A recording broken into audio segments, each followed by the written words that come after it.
జగన్మోహన్ రెడ్డి గారికి సిగ్గుందా అని అడుగుతా ఉన్నా నేను. సిగ్గుందా అంటే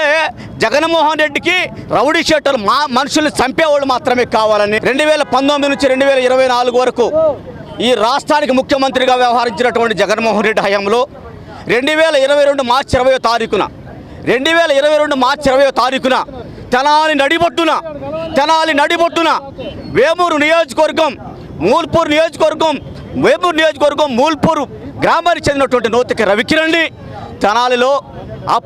అప్పటి తెనాలి శాసనసభ్యులు అన్నాబత్తుని శివకుమారు అండదండలతో అప్పటి వేమూరు నియోజకవర్గ శాసనసభ్యులు మరియు రాష్ట్ర మంత్రివర్యులు మేరుగు నాగార్జున గారి అండదండలతో సముద్రాల పవన్ కుమార్ అలియాస్ లడ్డు అనే వ్యక్తి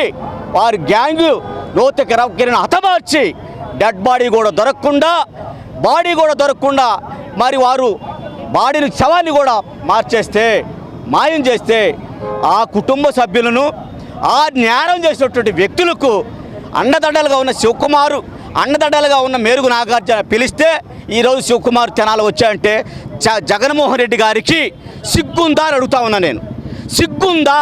అంటే జగన్మోహన్ రెడ్డికి రౌడీ షీటర్లు మనుషుల్ని చంపేవాళ్ళు మాత్రమే కావాలని,